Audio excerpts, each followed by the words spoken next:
Indians के लिए पार्ले जी सिर्फ एक बिस्किट ही नहीं बल्कि एक इमोशन है। पार्ले जी एक ऐसा बिस्किट है जिसे इंडियंस अपने घर का एक हिस्सा मानते हैं। इंडियंस की सुबह की चाय हो या शाम के स्नैक्स, इनमें आपको पार्ले जी लाजमी दिखेगी। एंड ये बिस्किट खाने में जितना टेस्टी लगता है, इसकी जर्नी भी उतनी ही मजेदार है। पार्ले जी की कहानी शुरू होती है 7 अगस्त ईयर 1905 से, जब गांधी जी ने स्वदेशी आंदोलन की नींव रखी और लोगों ने फॉरेन चीजों को बाइकआउट करके अपनी लोकल चीजें अपनाना शुरू करा। एंड कई लोगों ने लोकल बिजनेसेस भी शुरू करे ताकि फॉरेन प्रोडक्ट्स पर डिपेंडेंसी कम हो। इसी बीच गुजरात के एक टेलर मोहनलाल दयाल ने भी अपना एक लोकल प्रोडक्ट बनाने का सोचा। उन्होंने टॉफीज और चॉकलेट्स की कंपनी खोलने का फैसला करा। बट मोहनलाल के सामने सबसे बड़ी दिक्कत ये थी कि उन्हें टॉफी और चॉकलेट्स बनाने का 0% नॉलेज था। इसीलिए उन्होंने फैसला करा कि वो जर्मनी जाएंगे और वहाँ से टॉफीज और चॉकलेट्स बनाना सीख कर आएंगे। कुछ समय तक वहाँ पर उन्होंने टॉफी मेकिंग टेक्निक सीखी एंड वापस इंडिया आ गए। एंड आते समय उन्होंने अपने साथ एक टॉफी मेकिंग मशीन भी ले आए। इंडिया वापस आने के बाद मोहनलाल ने मुंबई के विले पार्ले इलाके में एक पुरानी बंद पड़ी फैक्ट्री को खरीदा और अपने मशीन्स को फिट करके टॉफी और चॉकलेट्स बनाना शुरू कर दिया।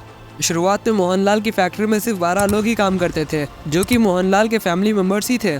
और अपने कैपेबिलिटीज के अकॉर्डिंग फैमिली वालों ने अपने काम को डिवाइड कर लिया। किसी ने टॉफी मेकिंग का पोस्ट संभाल लिया, किसी ने पैकेजिंग एंड सेल्स का पोस्ट संभाल लिया, किसी ने मैनेजर का पोस्ट संभाल लिया। एंड अपने कंपनी का नाम कंपनी के लोकेशन के नाम पर ही पार्ले रख दिया। पार्ले का सबसे पहला प्रोडक्ट था एक ऑरेंज कैंडी, जो अपने टेस्ट एंड अफोर्डेबल प्राइस के चलते इंडियंस को काफी ज्यादा पसंद आने लगा, क्योंकि ब्रिटिशर्स जो कैंडीज बेचा करते थे वो काफी महंगी आती थी, जिसे गरीब और मिडिल क्लास आदमी लेने का सोच भी नहीं सकता था। इसी बात को ध्यान में रखते हुए मोहनलाल दयाल ने अपने कैंडीज को अफोर्डेबल बनाया ताकि इंडिया का हर एक बच्चा खरीद कर खा सके। मोहनलाल दयाल ने यह भी देखा कि बिस्किट्स भी काफी ज्यादा महंगी है एंड उस टाइम पर बिस्किट सिर्फ ब्रिटिश के बड़े ऑफिसर्स और इंडियन किंग्स ही कंज्यूम करा करते थे। उस टाइम पर मिडिल क्लास लोगों के लिए बिस्किट खरीदना एक सपने जैसा था, क्योंकि उस टाइम पर बिस्किट्स काफी ज्यादा महंगी बिकती थी। एंड इसमें मोहनलाल को एक बड़ी अपॉर्चुनिटी दिखी। ये 1399 को मोहनलाल ने अपना पहला बिस्किट को मार्केट में लॉन्च करा, जिसका नाम रखा पार्ले ग्लूको। अब सस्ते प्राइस और अच्छे टेस्ट की वजह से ये इंडियंस के बीच काफी ज्यादा पॉपुलर हो गया। एंड सेकेंड वर्ल्ड वॉर के दौरान भी इंडियन आर्मी ने इसे खूब कंज्यूम किया था। पार्ले ग्लूको की सेल्स रैपिडली बढ़ रही थी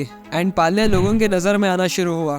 पार्ले के लिए सब कुछ अच्छा चल रहा था, लेकिन तभी कहानी में एक ट्विस्ट आता है।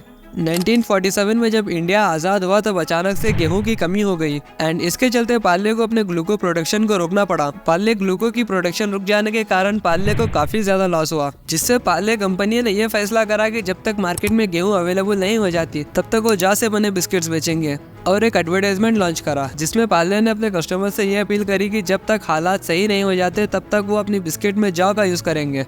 बाद में हालात नॉर्मल हो गए एंड पार्ले फिर से बिस्किट्स में गेहूं का इस्तेमाल करने लगा। कुछ वक्त तक पार्ले के साथ सब कुछ ठीक चल रहा था, लेकिन आगे जो होने वाला था वो पार्ले कंपनी के लिए काफी ज्यादा मुश्किल खड़ी करने वाला था। ईयर 1960 के करीब कई सारी कंपनीज ने ग्लूको बिस्किट के नाम से ही अपने बिस्किट्स लॉन्च कर दिए। नाम सेम होने के कारण कस्टमर्स कंफ्यूज हो जाते थे कि इनमें से ओरिजिनल कौन सा है एंड इसके चलते पार्ले के सेल्स लगातार गिर रहे थे। इस मुसीबत से बाहर आने के लिए कंपनी ने अपने पैकेजिंग को चेंज करने का सोचा, जिसके बाद से पार्ले के बिस्किट्स येलो पेपर में लपेट कर आने लगे, जिसमें लाल रंग की पार्ले की ब्रांडिंग के साथ एक छोटी बच्ची की तस्वीर भी लगी थी। एंड इससे पार्ले की पैकेजिंग दूसरे सारे ब्रांड से अलग हो गई एंड कस्टमर अब डुप्लीकेट और ओरिजिनल में आसानी से फर्क कर सकते थे, और कस्टमर्स को भी ये पैकेजिंग बहुत ही ज्यादा पसंद आई। यह 1982 में कंपनी ने पार्ले ग्लूको को पार्ले जी के नाम से रिप्लेस कर दिया, जिसके बाद पार्ले जी का टीवी पर एक पहला ऐड आता है।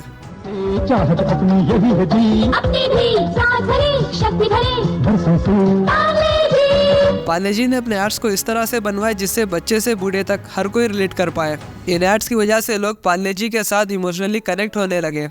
एंड ईयर 1998 में पार्ले जी को शक्तिमान के रूप में एक ब्रांड एंडोर्सर मिला। अगर आप 90s के किड हैं तो आप शक्तिमान को तो जानते ही होंगे।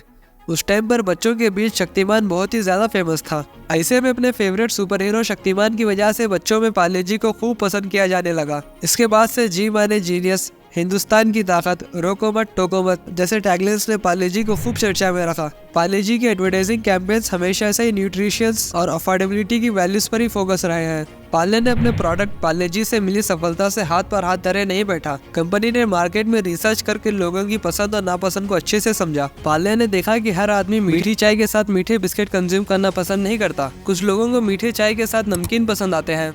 इसीलिए पार्ले ने ईयर 1942 में अपने नमकीन बिस्किट लॉन्च करे मोनाको के नाम से। उसके बाद पार्ले ने 1963 में अपनी टॉफी लॉन्च करी किस्मी के नाम से, जिसको तुम में से कई लोगों ने खाया ही होगा। इसके अलावा पार्ले ने Melody, Krackjack, 2020, Magix, Milk Shakti, Mango Bites, London Dairy और हाइड एंड सीक जैसे कई सारे प्रोडक्ट्स को मार्केट में लॉन्च करा, पर फिर भी पार्ले का हीरो प्रोडक्ट पार्ले जी ही था। एक टाइम पर पार्ले जी बिस्किट्स की डिमांड इतनी ज्यादा बढ़ गई थी कि कंपनी उतने बिस्किट्स बना ही नहीं पा रही थी। तब पार्ले ने एक स्मार्ट डिसीजन लिया और लोकल बेकर्स से टाई अप कर लिया एंड लोकल बेकर्स को अपने बिस्किट की रेसिपी दे दी, जिसकी वजह से बिस्किट्स की बेकिंग को लेकर कंपनी से लोड तो हटाई एंड साथ में ऑटोमेटिकली स्ट्रॉन्ग सप्लाई चार्ट भी क्रिएट हो गया, क्योंकि जिस दुकान से पार्ले जी बिस्किट्स खत्म होते थे वहाँ के नियरेस्ट बेकरी से मिल जाते थे एंड ये स्ट्रेटेजी कुछ समय के लिए अच्छे से काम करने लगी। लेकिन जब मैसिव ऑर्डर्स आने लगे तब कंपनी ने प्रोडक्शन बढ़ाने पर ज्यादा ध्यान दिया। पार्ले जी की मार्केट में डिमांड तो काफी ज्यादा थी, लेकिन पार्ले कंपनी ने इस बिस्किट्स के प्राइसेस को थोड़ा भी नहीं बढ़ाया एंड इसी स्ट्रेटेजी की वजह से ही कंपनी के सेल्स लगातार बढ़ गए।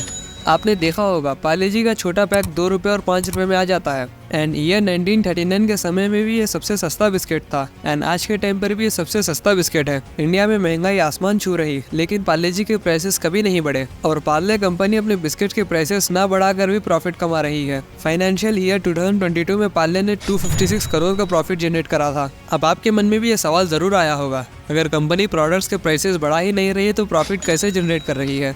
दरअसल बात यह है कि पार्ले जी के प्राइसेस तो बढ़ रहे हैं, लेकिन इतने साइलेंटली कि कंज्यूमर्स को पता तक नहीं चल रहा।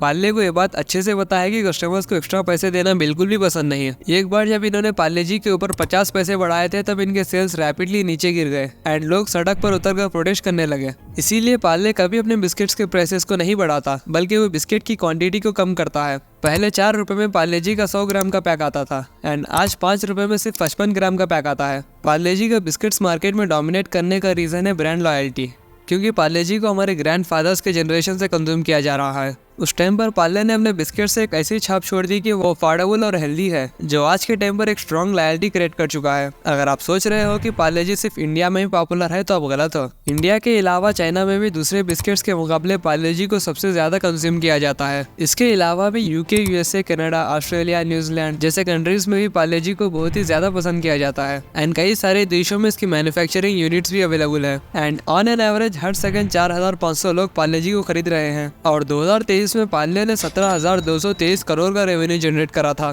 करीब 95 साल पहले एक मामूली से टेलर ने पार्ले की नींव रखी थी एंड आज के टाइम पर पार्ले $2.7 बिलियन का एम्पायर है। अगर आपको मेरी ये वीडियो अच्छी लगी है तो मैं आपको रेकमेंड करूंगा कि नेक्स्ट आप ये वीडियो देखें।